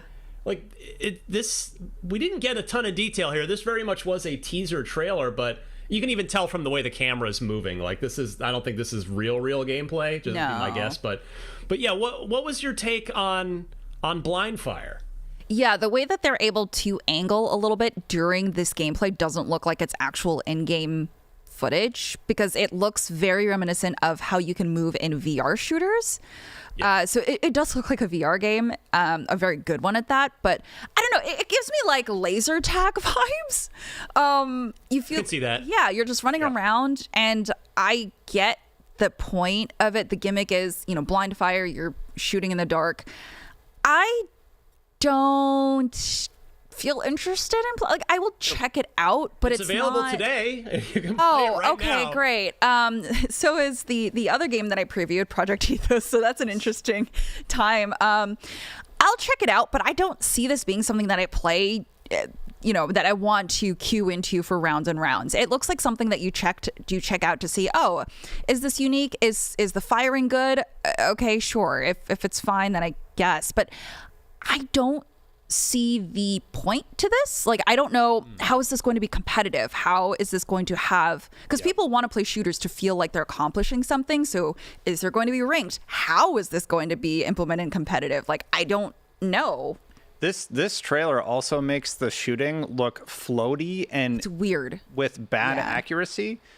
I'm like, I don't think this is a good way to demonstrate a game where shooting is the main mechanic and you don't make the shooting look great. It does say in-engine footage. It doesn't say gameplay footage. So, okay. I hope that this is like a replicated version of what we're going to experience online, because if my gun's bouncing all over like that when I'm firing it, I'm probably not going to have a good the time. kickback looks awful, which is why I was like, I don't think this is real. But also, if the kickback is that bad, why just make a laser tag game at this point? Like, that would have been better, I think.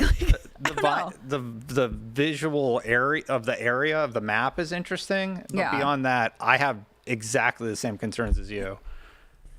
I want to pivot to a first-person shooter with a very different art style that I think we were all a lot higher on. This is a game that's been revealed before. We've featured it on IGN. The trailers have done literally many millions of views because I think everybody's as interested in the visuals alone as we are. We got confirmation in this partner preview that it's coming to consoles, coming to Xbox, and that's Mouse PI for Hire, a black and white, very, Steamboat Willie-esque. These are the children of Cuphead we are starting to see now, because just yesterday on IGN we revealed a new game called Bad Cheese, which is also first person, similar art style, but it's a psychological horror game. This is a shooter. Destin, what were your thoughts on this latest trailer for Mouse, which is looking, they definitely are committing to the bit here.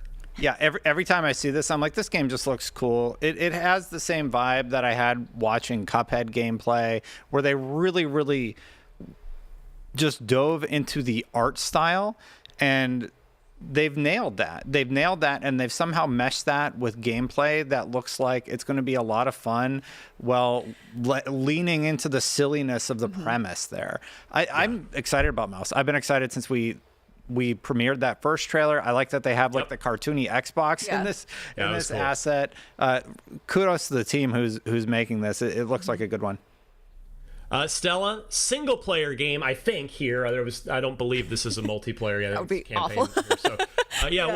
What were your thoughts on this new Mouse trailer and the confirmation that it's on the way to Xbox? It looks great. I think my one gripe with this is that the gun animations make it a little bit hard to think that your reticle, like your crosshairs, are actually like you're aiming where your crosshair is, just because the animations are so flashy. They're very big. The kickback is huge, and it kind of engulfs the crosshair there, like you can see when the gunfire shoots. So that's my only gripe, but I think it looks great. I think this is going to be something that I definitely play through. It's like a weird Steamboat Doom-esque game, and I'm all for it.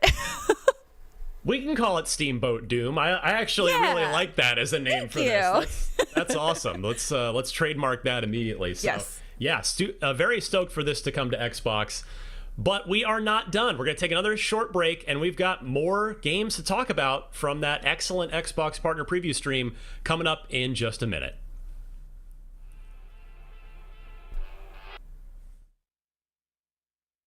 Want the ultimate IGN experience? Check out IGN Plus. Members get exclusive deals and giveaways, ad-free browsing, unlimited tracking on IGN maps, discounts at the IGN store and with IGN partners, and best of all, free games. Get 30 days of IGN Plus for just $1. Head to plus.ign.com. IGN Playlist is the best way to track your game collection. Now you can even import your entire Steam library to Playlist, making it easier than ever to review games, show off your collection to the world, and finally chip away at that massive backlog you keep meaning to get to. IGN Playlist, check it out. IGN Store has it all. From clothes and collectibles to vinyl records, accessories, model kits, and action figures from the biggest and best franchises like The Legend of Zelda, Star Wars, Fallout, Dungeons & Dragons, and more. Whatever your pop culture passion, you're guaranteed to find something you love. There are new and exciting products hitting the store every week, like the Wasteland-ready Fallout Vault 33 hoodie, which pairs perfectly with the working wearable Pip-Boy.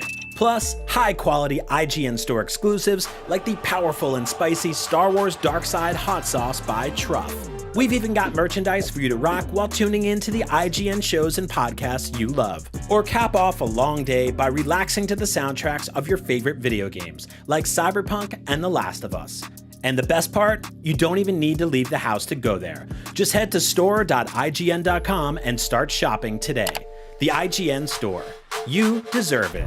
IGN has the most thorough, easy-to-use, and high-tech maps out there. IGN maps load faster with more markers than ever and are built for your phone as your constant companion to the biggest games. So start checking off markers for the game you are playing today.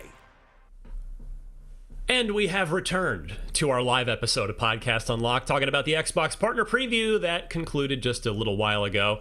Plenty more games to talk about, and I want to go next to another announcement. Subnautica 2 coming to Game Preview and to Game Pass next year. Destin, Subnautica's a big game. A lot of people love it. This was a very teaser trailer. We didn't really see any gameplay, but your immediate thoughts on Subnautica 2? Well, my initial reaction about Subnautica is basing off of what I can hear from Ryan saying. My earpiece died. Oh, but no. anyway, Subnautica 2, we know it's coming 2025 to Xbox, PC, and Game Pass. This is our first teaser of it, and it looks exciting. It looks like they're dealing with like the larger monsters in this trailer, teasing sort of the fact that you're going to be able to fight these larger-than-life characters in Subnautica 2, and people seem really excited about it. It was trending on Twitter. Obviously, this seems like a pre-rendered thing, but I would love to learn more about what we're going to be seeing. It's going to be part of Xbox Game Preview.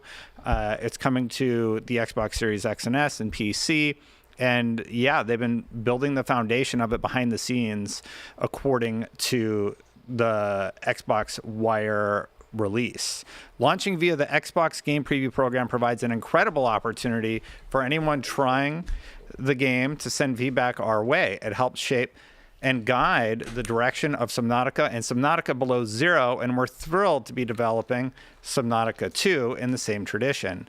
As teased in the heart-stopping trailer that debuted during the Xbox Partner Preview event for the first time in the Subnautica franchise, you'll traverse beyond planet 454-6B, whether you're bringing the experience of your previous adventures with you or are new to Subnautica games. You'll get to explore lush new environments, encounter fascinating creatures around every corner, and uncover the secrets at the core of this mysterious planet. Yeah. Production may have fixed my headpiece during that. Yeah, Oh, no. good. So this is going to be the first time that you can actually play co-op in a Subnautica game, right? The first game you couldn't do 4-player. Yeah, you couldn't do co-op. It was a solo experience. The modding community actually made Nexus, which was a multiplayer mod that let you play with other people, which was great. So I think hearing that feedback from the community was huge because we all love playing survival games together, survival crafting games. I could never play Subnautica because I have a fear of depths. I always water? Like deep water, like unnaturally deep water. And there are these big creatures called leviathans, which I think they were showcasing in there, that if you start to go beyond the scope of where the map is, they pop up and you can't really kill them. And they're just horrifying creatures. And I'm very excited for the community. And I'm very excited because I get to watch my favorite YouTubers play the game so that I can experience it through them and find out the stories. Because the first story of Subnautica is very interesting. So your whole point is that you have to survive on this planet that you've been dropped into, but there's also a crashed ship that I think you may have come from. And the goal is to get there, right? Because you have to build enough and get enough resources So I'm wondering, how did these people get here? Is it a similar situation? Are we going to expand the lore on what's going on with the world? So I am very excited to watch people play this because I will not be playing it.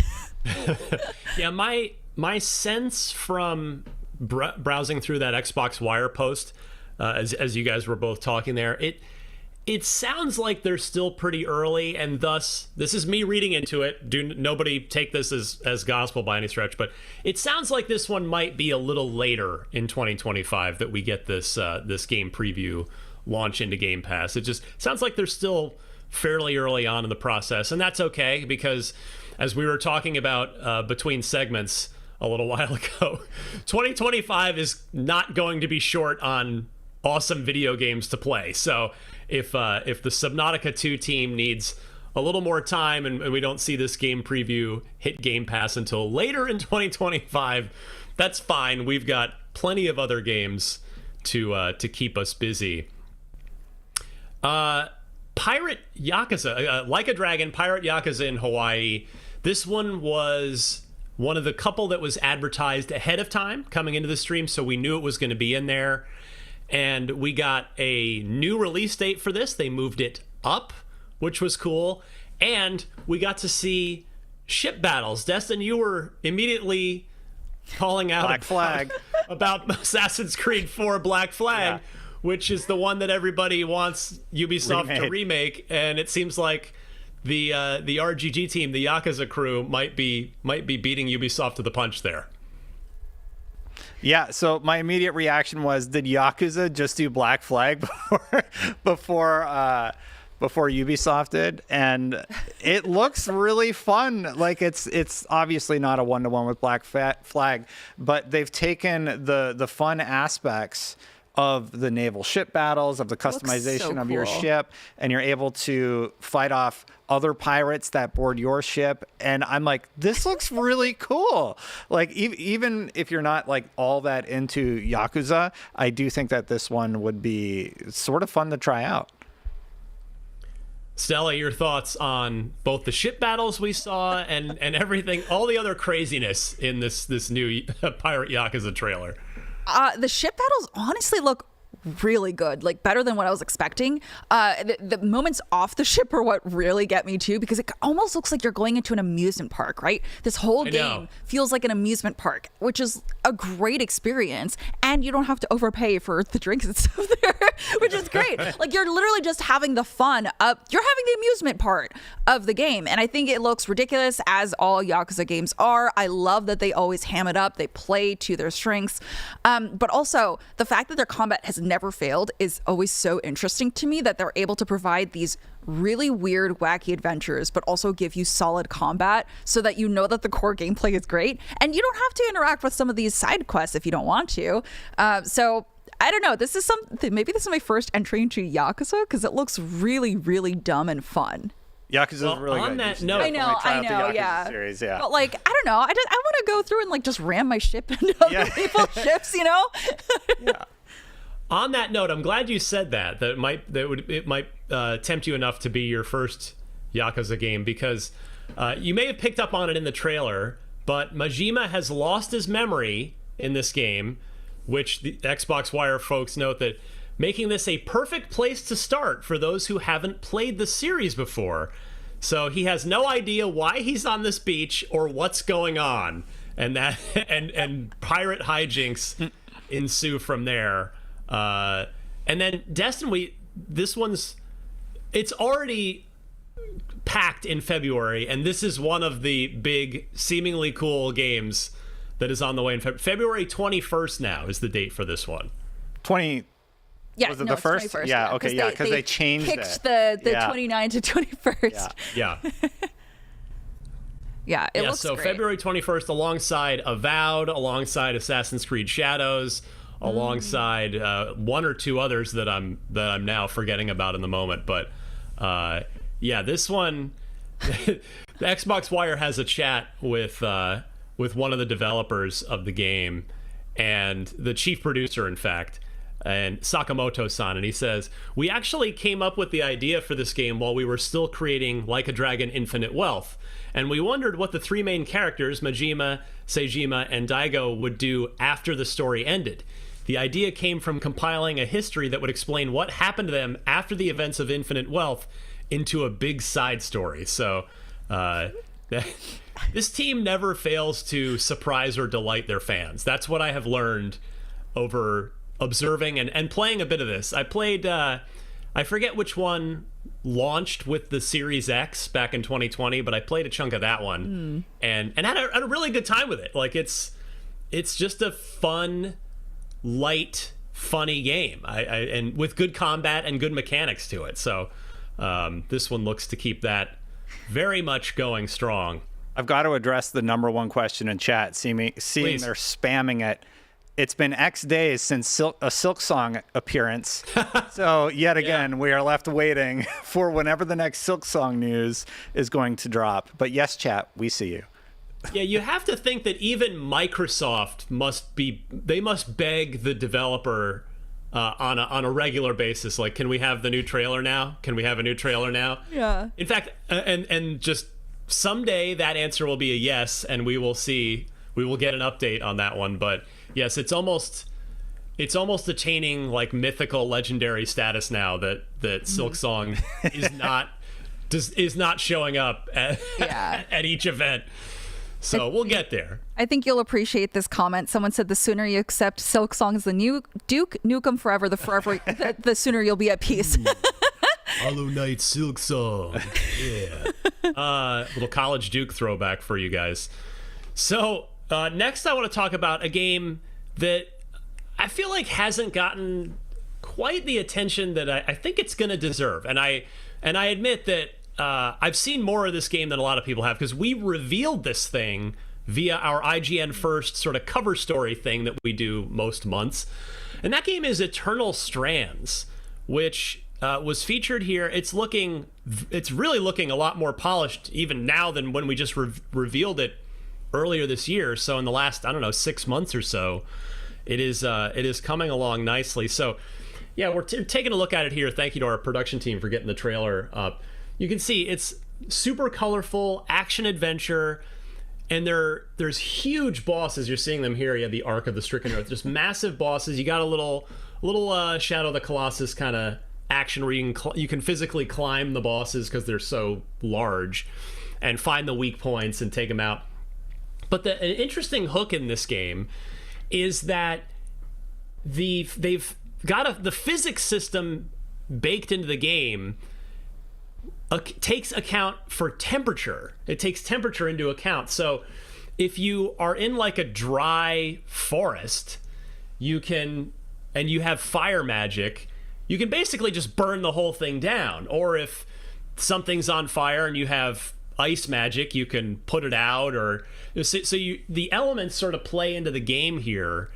And I just think there's a hook to this. And in fact, our writer that we sent to the studio to go see and play the game and do our IGN First coverage earlier this year, Travis Northam, he really came back loving this thing. And I was really happy to see it contained within this partner preview.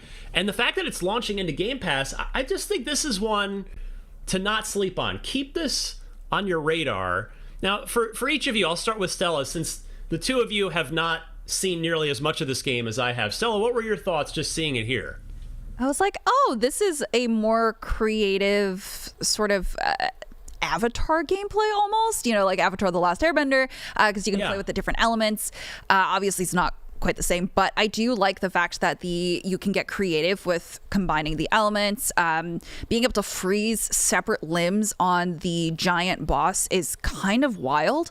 Also, one thing that I do really like in this game is that we do see in some of the gameplay that when you hit specific body parts, that body part will flash red, so you know where you're hitting, which I love that sort of feedback. I think that's great. Shows you where the hitbox is, which is important to fighting a big boss like that.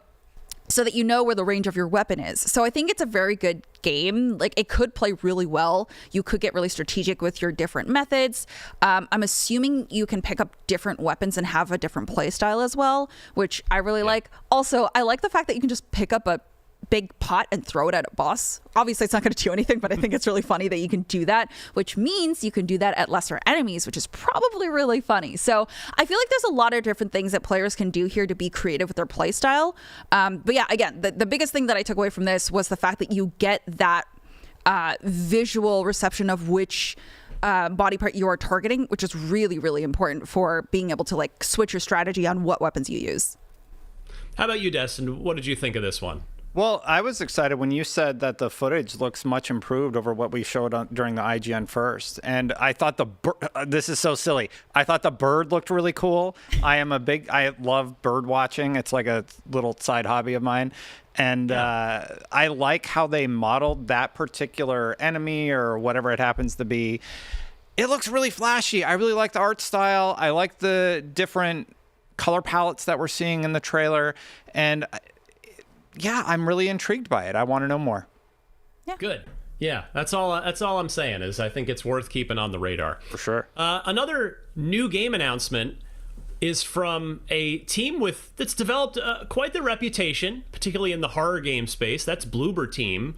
They just shipped the Silent Hill 2 remake, sadly only for PlayStation. But they did announce a new IP, a new horror IP called Chronos: A New Dawn. Yeah. We won't see it till next year. Can I talk about why this trailer bugged me really quick? Oh, go ahead. Yeah. They're playing chess. Oh, yeah, this one. And the thing that bugged me, I'm like, I don't think that's actually a checkmate. Like, where's the other piece? Like, is the rook, like, getting the king also? Like, so funny. Anyway, that's the main thing. That's your gripe with That it. was my gripe. That's your I'm gripe. like, okay, theme-wise, it looks pretty good. But, like, if you're going to do a checkmate, make sure it's actually a checkmate. I want to see it. Oh my Maybe it was the he checkmated her face at the end of the Yeah. Yeah, that's what's important. Yeah, that's whatever. Well, yeah. Yeah. He was like, I was never really in this for the game anyway. And you were talking about how earlier, Stella, you were Yeah. talking about how you don't like it when they just show in engines or like stuff like this. where what it's is all this? CGI. I don't know what the gameplay is. I don't know what the catch is. Oh, there are spooky floating Right. things. And there's this guy who's playing chess with a weird, messed up hand who kills an old lady because he was cheating in the game or whatever. Yeah. I don't know. This tells me nothing about the game. Bloober Team has shown that they could do good games, but like I really dislike trailers like this because it gives me nothing on why I should be interested in this game. Thankfully, they did show a little bit of gameplay where the character walked forward, but it would have been nice to see a little bit more. Yeah. And it's Bloober. Like every game they've shown looks visually great. Yeah, I remember like when they were just doing the sort of cyberpunky game that was a few years back, and I believe they just did Silent Hill 2. Correct me if I'm wrong on that, chat. But yeah, I mean, they have a good history of making really, really strong titles within the horror genre. So I'm interested to see what Chronos does. Yeah, I couldn't help but think of big daddies from BioShock, just taking their revenge, exacting their revenge upon the world in this one. So I guess there are a few games we didn't talk about here, and we're really down to just our last couple minutes. I want to end here with just closing thoughts, because this is not the first partner preview. There was one earlier this year, and we did a podcast about that and said, it was fine. There was no kind of major announcements or anything super mind blowing. This one, I feel like there was great stuff in here. I'll go first to Stella. Your just overall thoughts on this partner preview. It was great. I mean, again, I think a lot of people in the chat were not aware that it's a partner preview, so it's not going to be games that you necessarily know a lot about from first party. So I thought this was great. Also, oh my God, can we please bring back shorter movies and bring back shorter presentations? This was short and sweet. I loved it. Got the point across. I thought this was great. I'm glad this is how I spent my morning. Destin, how about you? Well, I think the production team over there at Microsoft did a killer job. Excellent job to everybody behind the scenes pulling this all together. Really put together a spectacular show. And no, I really liked it. I am actually really curious about Chronos. I think chat said it could be their take on Dead Space. Overall, there was a lot in here actually that has me sort of excited.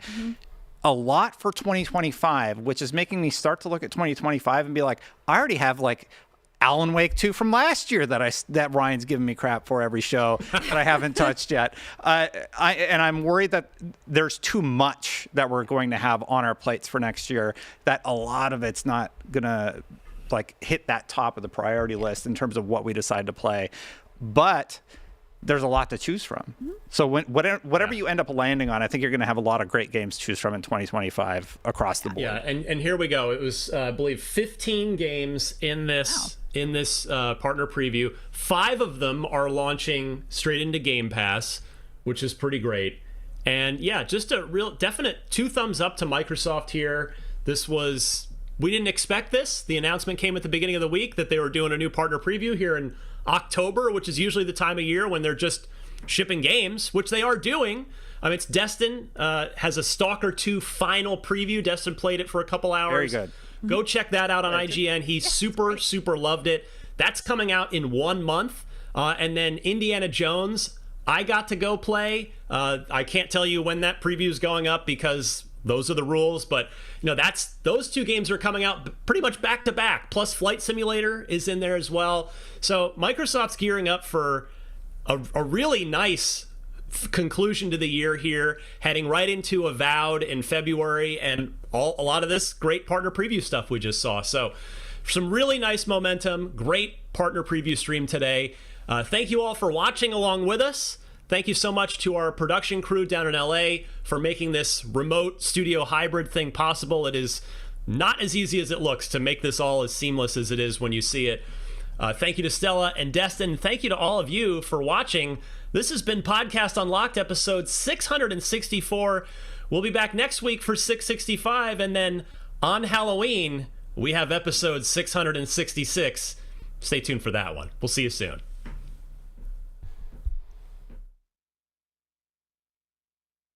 IGN Store has it all. From clothes and collectibles to vinyl records, accessories, model kits, and action figures from the biggest and best franchises like The Legend of Zelda, Star Wars, Fallout, Dungeons & Dragons, and more. Whatever your pop culture passion, you're guaranteed to find something you love.